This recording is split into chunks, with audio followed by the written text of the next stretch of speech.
కూటమి అభ్యర్థి మామిడి గోవిందరావు, ఎంపీ అభ్యర్థి కింజరపు రామ్మోహన్ నాయుడు భారీ సభ నిర్వహించారు. ఈ కార్యక్రమాన్ని జనసేన ఇన్ఛార్జి గేదెల చైతన్య ఆధ్వర్యంలో వేలాది మంది నాయకులు, కార్యకర్తలు, మహిళలు, యువకులు పాల్గొని హీర మండలంలో కొట్ట గ్రామం నుండి మేలియాపుట్టి మండలం గొప్పిలి గ్రామం వరకు వేలాది మంది జన సమూహంతో భారీ ర్యాలీ నిర్వహించారు. ఎన్డీఏ కూటమి అభ్యర్థులు రానున్న 13వ తారీఖున సైకిల్ గుర్తుపై ఓటు వేసి అత్యధిక మెజారిటీతో గెలిపించాలని ఎంపీ అభ్యర్థి, ఎమ్మెల్యే అభ్యర్థి కోరారు. సైకిల్ గుర్తు మీద ఓటు వేసి మాకు గెలిపించండి మీ అందరికీ తెలియజేస్తున్నాను. ఈ రోజు మీకు మీరు కాపాడుకోవాల్సినటువంటి అవసరం వచ్చింది. అందుకనే ఆ దొంగ ఫ్యాన్ ని నమ్మకుండా కష్టంతో ముందుకు నడిచేటటువంటి సైకిల్ ని మీరందరూ కూడా నమ్ముకొని సైకిల్ మీద ఓట్లేసి అఖండమైన మెజారిటీతో గోవిందరావు గారిని ఎమ్మెల్యేగా, రామ్మోహన్ నాయుడిని ఎంపీగా గెలిపించమని ప్రతి ఒక్క పాతపట్నం నియోజకవర్గ ప్రజానికానికి హృదయపూర్వకంగా అభ్యర్థిస్తున్నాను. మీ అమూల్యమైనటువంటి ఓటు, ఇందాకే గోవింద్ కూడా చెప్పారు, మీ ఓటు ఈ రోజు అమ్ముకుంటారేమో అని చెప్పి వైఎస్ఆర్ కాంగ్రెస్ పార్టీ డబ్బులు కూడా తీసి కొనేయడానికి సిద్ధపడుతున్నారు. కానీ ఎక్కడి నుంచి వచ్చాయంత డబ్బులు? మీ దగ్గర కొట్టేసిన డబ్బులు, మందు మీద ఇచ్చిన డబ్బులన్నీ కూడా చక్కబెట్టుకోండి. ఓటు మాత్రం సైకిల్ గుర్తుకి వేయండి అని మీ అందరికీ తెలియజేస్తున్నాం. మీ డబ్బులు ఇంకా వడ్డీతో సహా రావాలంటే ఇంకా చాలా డబ్బులు రావాలి మీకు వైఎస్ఆర్ కాంగ్రెస్ పార్టీ నుంచి. కేవలం మాయ చేసి కొంతవరకు ఇచ్చి మీ ఓటు లాగేద్దామని చూస్తున్నారు. ఆ లాగేయడం కాదు, చక్కగా తీసుకోండి, ధైర్యంగా తీసుకోండి.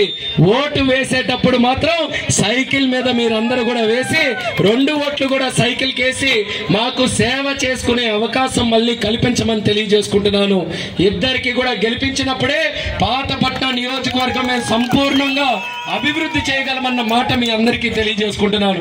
రేపు రామ్మోహన్ నాయుడు అందరూ తెలుస్తున్నారు, అబ్బా రామ్మోహన్ నాయుడు శ్రీకాకుళంలో చాలా బలంగా ఉన్నాడు అని.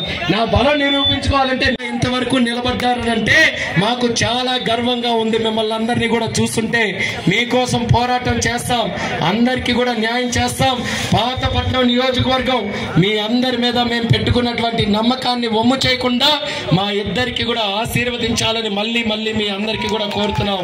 ఇంకో 5 రోజులు మీరు మీ కుటుంబ ఓట్లు, మీకు పరిచయం ఉన్న ఓట్లు, షాపులైతే మీ దగ్గరికి వచ్చేవాళ్ళు, అలా పనికెళ్తే మీరు ఎక్కడికి వెళ్తున్నారో అక్కడ బస్సు ఎక్కితే అందరికి ఎక్కడికి వెళ్ళినా మీరు కూడా మా తరపున ప్రచారం చేయండి. సైకిల్ రావాలని చెప్పండి, సైకో పోవాలని చెప్పండి. రాష్ట్రం బాగుండాలి, రాష్ట్రంలో ఉద్యోగాలు రావాలని మీ అందరు కూడా తెలియజేస్తూ, ముఖ్యంగా మనం వచ్చిన తర్వాత కొన్ని కార్యక్రమాలు ఉన్నాయి, అవి చెప్పి ముగిద్దాం. ఎందుకంటే అవి కూడా తెలుసుకోవాల్సినటువంటి అవసరం ఉంది. సైకిల్ వస్తే చంద్రన్న, పవన్ అన్న, అలాగే మోదీ గారి తాలూకా సహకారంతో ప్రతి ఆడపడుచుకి 18 సంవత్సరాలు దాటిన ప్రతి ఆడపడుచుకి నెలకి 1500 రూపాయలు వాళ్ళ అకౌంట్ లో వేస్తాం.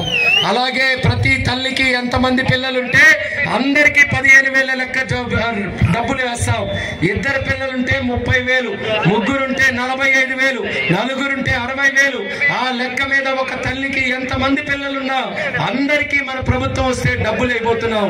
ఆడపడుచులకి బస్సు ఫ్రీ చేస్తున్నాం. జిల్లాలో ఎక్కడ తిరగాలన్నా పైసా ఖర్చు లేకుండా ఆర్టీసీ ప్రయాణం మహిళలకి ఫ్రీ. 3 గ్యాస్ సిలిండర్లు సంవత్సరానికి ఫ్రీ. 3,000 ఉన్నటువంటి వృద్ధాప్య పెన్షన్ ని 4,000 రూపాయలు చేస్తున్నాం. 3,000 ఉన్న వికలాంగుల పెన్షన్ ని 6,000 రూపాయలు చేస్తున్నాం. రైతులకి సంవత్సరానికి 20,000 రూపాయలు వాళ్ళ అకౌంట్ లో వేస్తున్నాం. అలాగే చంద్రన్న పెట్టబోయే మొట్టమొదటి సంతకం మెగా డిఎస్సి సంతకం, పిల్లలకి ఉద్యోగాలు ఇచ్చే సంతకం అని తెలియజేస్తున్నాను. అలాగే నిరుద్యోగ యువకులు ఉంటే వాళ్ళకి కూడా నిరుద్యోగ భృతి కింద నెలకి 3,000 రూపాయలు ఆ యువకులకి ఇవ్వబోతున్నాం. అలాగే నెలకి ఒక్కసారి ఇంటి దగ్గర లేకపోతే జగన్ పెన్షన్ కూడా ఇవ్వకుండా వెళ్ళిపోతున్నాడు. కానీ మన ప్రభుత్వం వస్తే 1 నెల లేకపోయినా 2 నెలలు లేకపోయినా 3వ నెల కల్లా మీ ఇంటి గడప దగ్గర ఉంటే 3 నెలల తాలూకా పెన్షన్ కూడా ఒకేసారి ఇస్తామని ఆ వృద్ధులకి, పెద్దలకి, అందరికీ కూడా ఈ సందర్భంగా తెలియజేసుకుంటున్నాం. ఇలా ఎన్నో కార్యక్రమాలు ఎస్సీలకి, బీసీలకి, ఎస్టీలకి 60 సంవత్సరాలకే చాలా మందికి పెన్షన్లు వస్తున్నాయి. మళ్ళీ చంద్రన్న వస్తే 50 సంవత్సరాలకే వాళ్ళందరికీ కూడా పెన్షన్లు ఇవ్వబోతున్నాం. ఈ కార్యక్రమాలన్నీ మనం మేనిఫెస్టోలో పెట్టాం, ఖచ్చితంగా అమలు చేస్తాం. దానికి మీరందరూ కూడా సహకరించాలని పాతపట్నం నియోజకవర్గ ప్రజలందరికీ మరొకసారి కోరుకుంటూ, మీరే మా అందరికీ కూడా దేవుళ్ళు లాగా మీరే మా అందరికీ కూడా ఆశీర్వదించి రేపు మళ్ళీ గెలిపించాలి. 2 ఓట్లు సైకిల్ మీద వేయాలి. మే 13వ తేదీన గుర్తుపెట్టుకోండి. చాలా మంది వ్యాపారాలు చేస్తున్నారు. 10 సంవత్సరాల క్రితం వచ్చిన తర్వాత బీసీలు చేసినటువంటి ఘనత మన తెలుగుదేశం పార్టీ అనేది కూడా గుర్తు చేస్తున్నాను. అలాగే ఓబీసీ కోసం మీరందరూ కూడా పోరాటం చేస్తున్నారు. ఓబీసీ చెయ్యాలని పార్లమెంటులో ప్రధానమంత్రి గారికి తీసుకొని వెళ్ళి పార్లమెంటులో కూడా చాలా సందర్భాల్లో మాట్లాడి వచ్చే 5 సంవత్సరాల్లో మీకు ఓబీసీ చేసే బాధ్యత కూడా నేను పార్లమెంట్ సభ్యుడిగా తీసుకుంటానని వాళ్ళందరికీ కూడా సభాముఖంగా హామీ ఇస్తున్నాను.